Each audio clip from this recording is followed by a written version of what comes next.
We're in a very different position than we were a year ago. We came in here a year ago and we were trying to figure out who our starters were. This year we know a lot of our starters, and it's just to maintain, they have to be beat out. So we have a good idea who the base of our team is.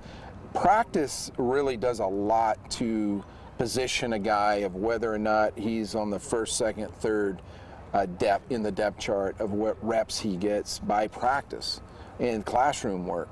By the time we ever get to a game. So this preseason, we haven't played a lot of our starters, if at all. Coach Treston's more comfortable that they already know what to do.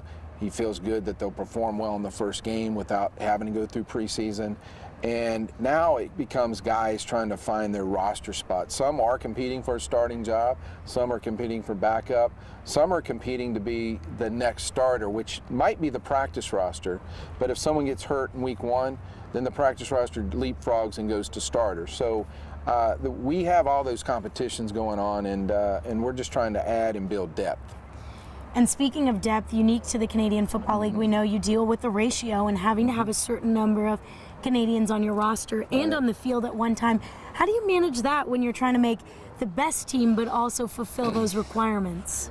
Yeah, I mean, it was important for us last year to, first with the Canadian draft, we knew what players we had on the team already.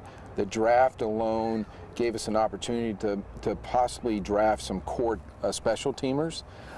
There's always future starters. I don't go into the Canadian draft looking that we're going to draft someone today that's going to start for us this year. It's for the future.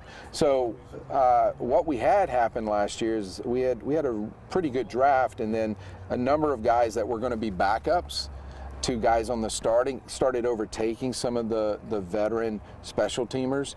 And then some of those veterans went to other teams. So our depth got thin. So this draft, we concentrated again on maybe some core special teamers.